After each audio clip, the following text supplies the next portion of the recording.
क्या अमेरिका वाकई F-35 fighter jets Venezuela पर तैनात करने जा रहा है? अगर हाँ, तो इसका असर सिर्फ लैटिन अमेरिका तक नहीं, बल्कि तेल की राजनीति और भारत के हितों तक जाएगा। आज हम करेंगे इस चौंकाने वाली खबर की गहराई से पड़ताल। सच क्या है, रणनीति क्या है और मीडिया के पीछे का खेल क्या है? जुड़े रहिए, क्योंकि ये विश्लेषण आपको कहीं और नहीं मिलेगा। 2025 में अमेरिका वेनेजुएला रिश्ते चरम पर पहुंच गए हैं। अमेरिका ने कैरेबियन में भारी फौजी ताकत उतारी है। 7 जंगी जहाज, हजारों सैनिक, एक न्यूक्लियर सबमरीन और 10 F-35 जेट्स। आधिकारिक तौर पर इसे ड्रग कार्टेल्स के खिलाफ बताया जा रहा है, लेकिन संकेत साफ है। वेनेजुएला पर सीधी कार्रवाई का विकल्प अब खुला है।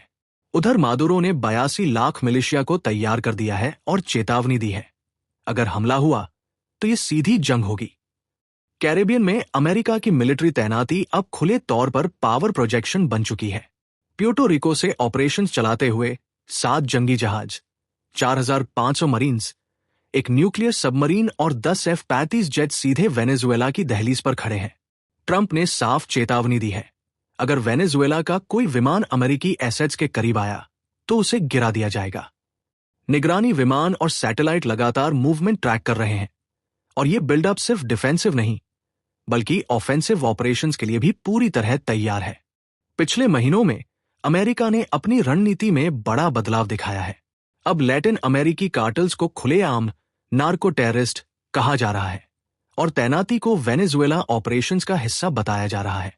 F-35 और नेवल एसेट्स को साउदर्न कैरेबियन में शिफ्ट कर अमेरिका अब डिटरेंस नहीं, बल्कि डायरेक्ट एंगेजमेंट की तैयारी दिखा रहा है। ट्रंप कार्टेल्स को टेररिस्ट ऑर्गेनाइजेशन घोषित कर चुके हैं और खुलेआम चेतावनी दे रहे हैं, अगर वेनेजुएला भड़के तो कार्रवाई तय है। यह सब सिर्फ ताकत दिखाने के लिए नहीं, बल्कि डोमिनेंस स्थापित करने की रणनीति है। 2025 में ट्रंप का फोकस साफ है, वेनेजुएला को सिर्फ मादुरो की सरकार नहीं, बल्कि एक नार्को टेरर कार्टेल बताना। चीन और रूस से जुड़ाव को खतरा बताकर अमेरिका भारत समेत ब्रिक्स देशों पर दबाव बना रहा है कि मादुरो से दूरी बनाए, वरना इसका भूराजनीतिक खर्च उठाना पड़ेगा। यही नैरेटिव कैरेबियन में मिलिट्री बिल्डअप और ड्रग बोट्स पर स्ट्राइक को जस्टिफाई करता है। कार्टेल्स को टेररिस्ट घोषित कर अमेरिका अब सीधी इंटरवेंशन के लिए कानूनी और पॉलिटिकल आधार तैयार कर चुका है। वेनेजुएला कोई आम देश नहीं है, इसके पास दुनिया का सबसे बड़ा तेल खजाना है। जी हां, 300 अरब बैरल से ज्यादा, सऊदी अरब से भी आगे। ज्यादातर तेल ओरिनोको बेल्ट में है, लेकिन इसे निकालना आसान नहीं, चाहिए हाईटेक मशीनरी और भारी निवेश। अब सोचिए, ये देश कहाँ है? दक्षिण अमेरिका का उत्तरी किनारा, कैरेबियन सागर तक सीधी पहुंच, मेन शिपिंग लेन्स के पास, और प्यूर्टो रिको जैसे अमेरिकी इलाकों से बस कुछ 100 किलोमीटर दूर। यानी तेल की ताकत और भूगोल की पोजीशन दोनों ने वेनेजुएला को अमेरिका की नजर का केंद्र बना दिया है। यही वजह है कि वॉशिंगटन अब सिर्फ डिप्लोमेसी नहीं, बल्कि मिलिट्री पावर से भी इसे काबू में रखना चाहता है। निकोलस मादुरो की सरकार आज चारों तरफ से घिरी हुई है। 2024 का चुनाव धांधली से भरा बताया गया, और अब उनकी वैधता पर दुनिया खुलकर सवाल उठा रही है। अमेरिका ने पाबंदियां, कूटनीतिक दबाव और अब सैन्य धमकियां तक बढ़ा दी है, लेकिन मादुरो टिके हैं चीन, रूस और क्यूबा जैसे साथियों के सहारे। रूस सैनिक और हथियार दे रहा है, चीन इंफ्रास्ट्रक्चर खड़ा कर रहा है। यही वजह है कि घरेलू गुस्से और तबाह होती अर्थव्यवस्था के बावजूद वो सत्ता में बने हुए हैं। वेनेजुएला अब सिर्फ एक देश नहीं, बल्कि अमेरिका और उसके विरोधियों के बीच वैश्विक टकराव का मैदान बन चुका है। अमेरिका की हालिया कार्रवाइयां अब सिर्फ ड्रग्स रोकने तक सीमित नहीं रहीं। वेनेजुएला के कार्टेल्स पर हुई स्पीडबोट स्ट्राइक में 11 मौतें हुई, और यही दिखाता है कि वॉशिंगटन अब सीधी ताकत दिखाने पर उतारू है। प्यूर्टो रिको में 10 F-35 jets, missile destroyer, nuclear submarine और मरीन्स की तैनाती, ये सब महज ड्रग ऑपरेशन नहीं, बल्कि दबाव बनाने की खुली रणनीति है। मादुरो चेतावनी दे चुके हैं कि हमला हुआ तो आर्म स्ट्रगल होगा। साफ है, ये टकराव अब पूरे क्षेत्र को अस्थिर करने की कगार पर है। वेनेजुएला संकट पर दुनिया बंटी हुई है। ब्रिक्स देशों रूस, चीन, भारत और साउथ अफ्रीका मादुरो को मान्यता देते हैं और वेनेजुएला की ब्रिक्स में एंट्री का समर्थन भी दिखाते हैं। तेल और गैस प्रोजेक्ट्स में स्पेशल एक्सेस देकर मादुरो पश्चिमी पाबंदियों को तोड़ने की कोशिश कर रहे हैं, लेकिन यहां भी दरारें हैं। ब्राजील, जो 2025 में ब्रिक्स की चेयर है, मादुरो के धांधली वाले चुनाव का हवाला देकर वेनेजुएला की एंट्री रोक रहा है। यानी ब्रिक्स से सहारा तो है, पर सीधे अमेरिका से टकराव की गारंटी अभी नहीं।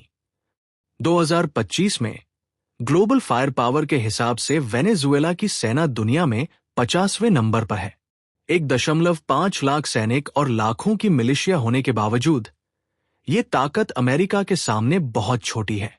रूस के Su-30 जेट्स, S-300 मिसाइलें और पुराने F-16 जरूर है, लेकिन पाबंदियों और संसाधनों की कमी से इनका रखरखाव मुश्किल है। दूसरी तरफ अमेरिका का डिफेंस बजट $895 अरब से ऊपर है और 13,000 से ज्यादा एयरक्राफ्ट। साफ है, सीधी जंग में वेनेजुएला टिक नहीं पाएगा। इसलिए मादुरो अब असिमेट्रिक वॉरफेयर और मिलिशिया पर दांव खेल रहे हैं। अमेरिका और वेनेजुएला का टकराव अब सिर्फ दो देशों की लड़ाई नहीं रहा, बल्कि पूरे लैटिन अमेरिका को हिलाने वाला संकट बन गया है। मादुरो कह चुके हैं, यह 100 साल का सबसे बड़ा खतरा है। अगर हमला हुआ तो पूरा देश रिपब्लिक इन आर्म्स बन जाएगा। कैरेबियन में अमेरिकी जंगी जहाज और F-35 जेट्स की तैनाती से झड़प का खतरा बढ़ चुका है। पड़ोसी गुयाना जैसे देश अमेरिका का समर्थन कर रहे हैं, जिससे सीमा विवाद और तनाव और गहरा रहा है। तेल का मोर्चा भी उतना ही संवेदनशील है। किसी भी सैन्य टकराव या पाबंदी से वेनेजुएला की सप्लाई ठप हो सकती है और इसका सीधा असर ग्लोबल ऑयल प्राइसेस पर पड़ेगा। लेकिन असली तस्वीर इससे भी बड़ी है। यह संकट दरअसल अमेरिका और रूस चीन की वैश्विक प्रतिद्वंद्विता का हिस्सा है। ब्रिक्स से लेकर कैरेबियन तक हर मोर्चे पर यह टकराव अब वर्ल्ड ऑर्डर को चुनौती देता दिख रहा है। दोस्तों, अगर आपको यह विश्लेषण पसंद आया तो वीडियो को लाइक कीजिए, अपने दोस्तों के साथ शेयर कीजिए और हमारे चैनल पॉलिसी 360 को सब्सक्राइब करना बिल्कुल मत भूलिए, क्योंकि यहां आपको मिलती है दुनिया की सबसे बड़ी नीतियों और भूराजनीति पर गहरी और साफ समझ, जो कहीं और नहीं। अगले एपिसोड में फिर मिलेंगे, तब तक जुड़े रहिए पॉलिसी 360 के साथ।